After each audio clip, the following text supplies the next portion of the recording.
Donc l'Europe c'est la paix? Non. Non. Non, la réalité c'est que l'Union européenne c'est la guerre. C'est évidemment la guerre. N'étant plus qu'une colonie américaine, l'Union européenne a pour projet de prolonger le projet de l'Empire. Et le projet de l'Empire, c'est la guerre mondiale. Je ne dis pas que c'est le projet du peuple américain, pas du tout. Je pense qu'il aspire comme nous, comme le peuple ukrainien, comme le peuple russe, il aspire à la paix.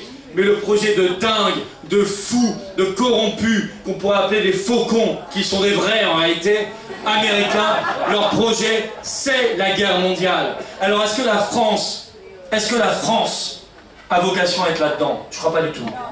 La France, c'est une puissance d'équilibre. La France, c'est celle qui a dit non à la guerre d'Irak en 2003, Chirac, Villepin. La France, c'est la France du général de Gaulle qui a su se lever et dire non sur le Vietnam et ailleurs. Quitter le commandement intégré de l'OTAN. C'est ça la France. C'est pas la guerre, c'est pas l'atlantisme. C'est pas ce dans quoi Sarkozy nous a remis en 2008, c'est-à-dire l'OTAN. Vous voyez, donc moi je pense précisément que notre projet, quitter l'Union européenne, quitter toutes ces instances supranationales, quitter l'OTAN, bien évidemment, quitter la CEDH, celle qui nous impose de garder nos djihadistes ici, nos terroristes ici, vous le savez par cœur, quitter l'OMS, qui est devenue une structure intégralement corrompue, financée à 80% par l'industrie pharmaceutique et les fondations type Bill et Melinda Gates. Autant je suis pour le partage universel des savoirs et des connaissances, très bien. Autant l'OMS, parce qu'elle est devenue non. La France s'honorerait à quitter l'OMS et à lancer un signal de vérité, de liberté et de probité. Bravo. Ça, tout ça, ce ne sont pas des combats qui s'additionnent, parce que là vous pourrez dire il est fou. Comment on va faire pour quitter l'Union européenne? On va quitter l'OTAN, on va quitter la CEDH, on va quitter l'OMS. Vous seriez un journaliste de BFM TV, vous me diriez mais vous voulez quitter la Terre en fait, vous voulez prendre une petite fusée pour aller sur la Lune. Ou alors vous me diriez on va mettre des miradors avec des barbelés, machin. Bon, la bêtise qu'on trouve sur les plateaux de télé, vous voyez tout de suite l'idiotie, des caricatures pour essayer de décrédibiliser. Non, c'est extrêmement cohérent et c'est le même projet. Ça veut dire quitter le mondialisme. Ça veut dire récupérer notre souveraineté de peuple, ça veut dire au contraire nous remettre dans le monde. Parce que je pense qu'il n'y a rien qui nous coupe plus de l'humanité que le mondialisme. Il n'y a rien qui nous coupe plus de l'humanité que le mondialisme. Et si la France se remet dans sa liberté, dans son projet d'équilibre, de paix, de souveraineté, la France, qui est un pays monde, qui est un pays qui a le plus grand espace maritime du monde à égalité avec les États-Unis, la France qui est un pays qui a l'outre-mer, le seul pays qui a le plus d'ailleurs de fuseaux horaires au monde, hein, devant les États-Unis. La France qui est le seul pays sur lequel le soleil ne se couche jamais, et nous c'est vrai, c'est pas une formule. La France qui a son outre-mer magnifique, qui nous a donné des leçons de résistance d'ailleurs incroyables. Hein. Nos compatriotes de l'outre-mer nous ont donné des leçons.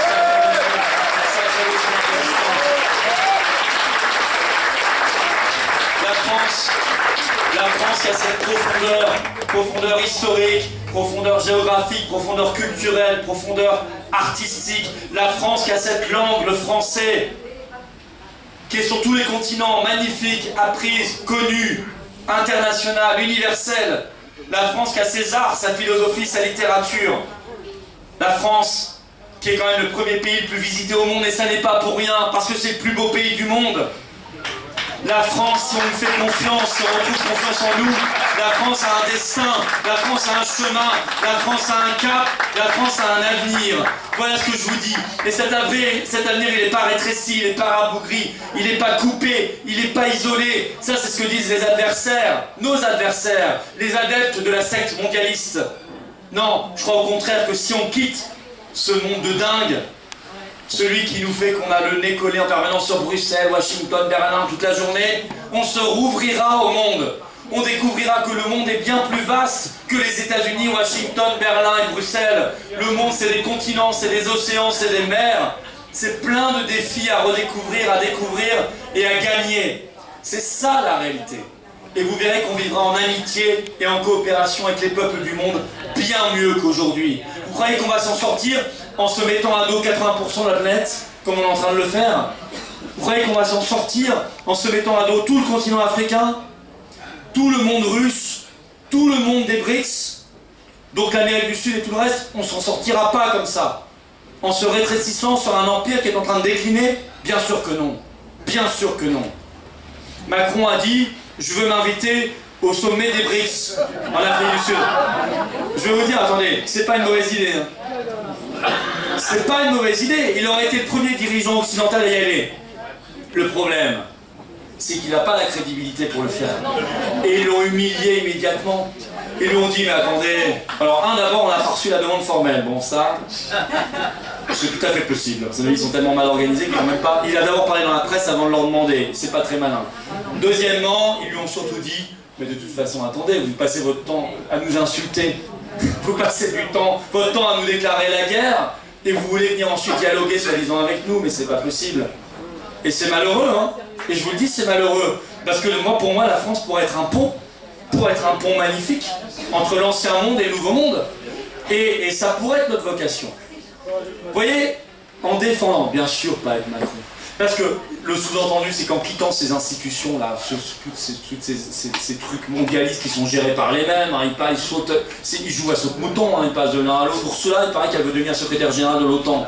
C'est quand même, c'est le même monde. Mais le sous-entendu de tout ça, c'est qu'en quittant ces instances, on quitte aussi Macron. Et c'est pas une mauvaise nouvelle. On se débarrasse également de Macron, l'homme des banques d'affaires, l'homme des Américains, l'homme du mondialisme, l'homme du supranationalisme. On se débarrasse de Macron. Et ce sera une très bonne chose pour la France, parce que je pense que Macron est la plus grande calamité qui ait jamais tombé sur la France. La plus grande calamité.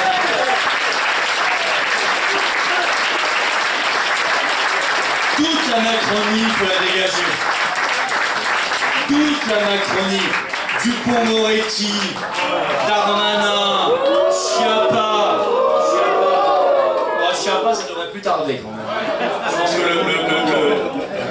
le fruit est mûr là. Et puis, attendez, il y en a un qui a l'intelligence particulièrement dilatée, Monsieur Le Maire. Lui, je pense aussi qu'il faut le mettre de côté. Oh, moi je mettrais aussi bien Aurore Berger, d'ailleurs. T'en vas la cruche à l'eau, il a fini par casser. Je ne sais pas qui est la cruche.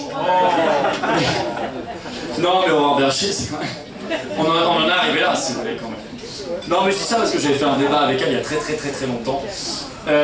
Et j'étais sorti de l'émission, je crois en 2013, en me disant, je sais pas qui est cette fille, enfin cette dame, mais je suis rarement tombé sur ça. Mais je vais pas aller plus loin. Bref, on se débarrassera de tout ça. Alors vous me direz, on peut pas. Alors j'ajoute l'euro, hein, pour ceux qui disent ah non l'euro on reste parce que l'euro dans les sondages les gens sont pour. Non. Vous ne gérez pas un pays si vous maîtrisez pas votre monnaie. Hein. Tout le reste c'est du pipeau. Hein. Moi, tous ceux qui me disent, allez voir Madame Mélanie, hein, catastrophe totale, hein. Tsipras avant, il y en a eu plein, hein, des courses en Autriche, ça finit toujours par se rallier. L'autre jour, j'ai vu Thierry Breton à la télé, vous savez ce qu'il a fait? Il a tressé les lauriers. Il a tressé les lauriers à Mélanie et à Bardella. Voilà. Commissaire européen. Extrêmement mauvais signe. Je serais Bardella, ça m'inquiéterait beaucoup. Hein. Quand vous êtes un pays libre, vous avez votre monnaie nationale. La monnaie, c'est pas qu'une question monétaire, ce n'est même pas qu'une question économique, c'est une question fondamentalement politique. Qui ne gère pas sa monnaie ne gère rien. Qui tient la monnaie tient l'État. Qui tient la monnaie tient l'État. Si vous voulez être sous chantage permanent d'une banque centrale à Francfort, vous restez dans l'euro. Et là, vous ne ferez rien sur aucun sujet. Si vous voulez être libre, indépendant et pouvoir mener la politique conforme à vos intérêts nationaux, vous avez votre monnaie nationale. Et qu'on ne me dise pas que c'est pas possible. Hein. 95% des pays du monde ont leur monnaie nationale. Hein. L'anomalie, elle s'appelle l'euro. Hein. L'anomalie s'appelle l'euro. Donc moi, je ne lâcherai pas l'affaire. Je ne lâcherai pas l'affaire sur ça parce que je sais qu'on a raison. Parce que je sais que l'histoire nous donnera raison. Et j'en veux beaucoup aux pseudo-souverainistes qui ont lâché l'affaire là-dessus. Voilà. C'est pas bien de lâcher l'affaire là-dessus. C'est pas bien de faire croire aux Français qu'on changera tout sans rien changer. Vous changerez pas tout sans rien changer. Vous changerez pas tout sans rien changer. Vous changerez tout quand on changera tout. Il y a des gens qui m'ont dit l'autre jour sur CNews, le pseudo-philosophe, là, il m'a dit « Mais en fait, vous voulez tout changer ?» Mais oui, je veux tout changer. Parce que je pense que rien ne va. parce que je pense que rien ne va.